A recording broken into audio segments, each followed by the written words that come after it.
मायके में फाँकने को बालू भी मिले तो 56 भोग लगता है।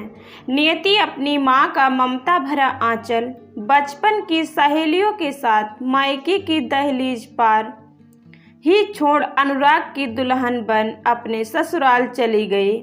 सीधी सरल स्वभाव की सास और सुलझे हुए ससुर, अनुराग से बड़ी एक विवाहिता ननद, आज खुद से भी ज़्यादा चाहने वाला पति अनुराग के साथ 1 बरस ऐसे बीत गए जैसे मानो एक पल हो।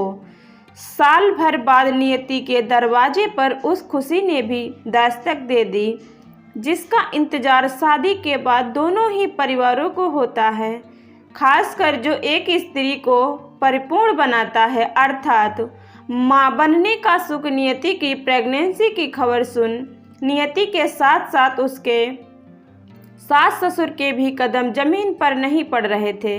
सास और पति अनुराग ने शहर की जानी मानी लेडी डॉक्टर से मिलकर अपनी बहू और बच्चे के स्वास्थ्य की जांच कराई। डॉक्टर ने जांच कर मुस्कुराते हुए कहा, माँ जी, आपकी बहू और गर्भ में पल रहा अंश दोनों ही स्वस्थ हैं। इन्हें हर हाल में खुश रहें और इनके खाने पीने का विशेष ख्याल रखें, क्योंकि तभी एक माँ नॉर्मल रह पाती है और बच्चे का भी विकास अच्छी तरह से हो पाता है। अनुराग वक्त पर उसकी कैल्शियम, आयरन जैसी कुछ दवाइयों का ध्यान रखता तो सांस नियति के खाने पीने का, माँ बनने का तेज नियति की खूबसूरती में 4 चांद लगा रहा था। नियति की माँ का फ़ोन आया। पहली डिलीवरी मायके में ही होती है या बताने के लिए नियति ने सास को बताया और कहा, मैं अपनी पहली डिलीवरी पर मायके की। उसकी बातें पूरी भी नहीं हुई थी कि सास ने उसकी बात काटते हुए कहा, कह तो तुम्हारी माँ ठीक रही है। अभी सास की बातें पूरी नहीं हुई कि नियति के चेहरे पर खुशी के बदले घबराहट के भाव झलक पड़े। सास उसके चेहरे की घबराहट भरे भाव को पहचानते ही मानो किसी नींद से जगी हो। आज से ठीक 30 साल पहले ऐसे ही दोहरे पर खड़ी थी जब वह पहली बार माँ बनने वाली थी। तब उसकी सास ने पहली डिलीवरी मायके में होती है ऐसी रीति को निभाने के लिए बिना उसकी सहमति की उसे मायके भेज दिया, जहां उसकी बहू नियति की माँ की ही तरह उसकी माँ भी बेटे बहू पर आश्रित थी।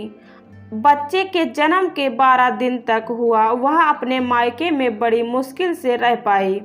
12 दिन में उसकी दोनों भाभियों ने उसकी माँ को ताने ही ऐसे सूल चुभाए कि वह कमज़ोर शरीर में ही वापस ससुराल चली आई।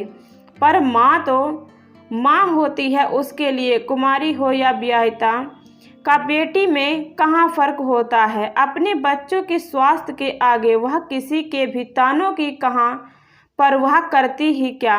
ब्याह के बाद वही हाल एक बेटी का हो जाता है। मायके के आंगन में अगर उसे फाँकने को बालू भी मिले तब भी वह उसे 56 भोग और पकवान ही बनाती है।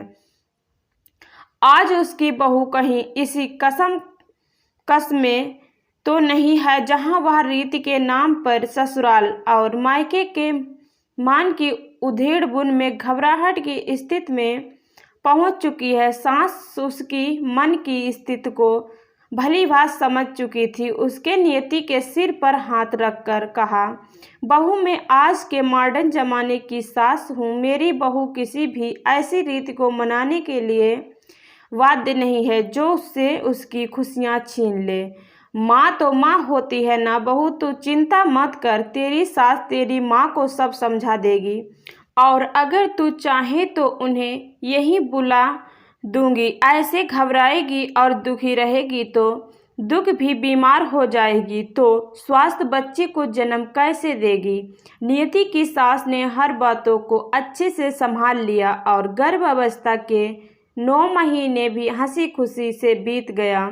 डिलीवरी कैसे में नियति की सास ने अनुरोध करे नियति की माँ को भी बुला लिया। नियति ने एक स्वस्थ बच्चे को जन्म दिया। नियति की माँ का और सास नियति की बच्चों का ध्यान रख रही थी। दोस्तों, कैसी लगी कहानी तो कमेंट करके ज़रूर बताएं। चैनल पर नए हैं तो सब्सक्राइब ज़रूर करें।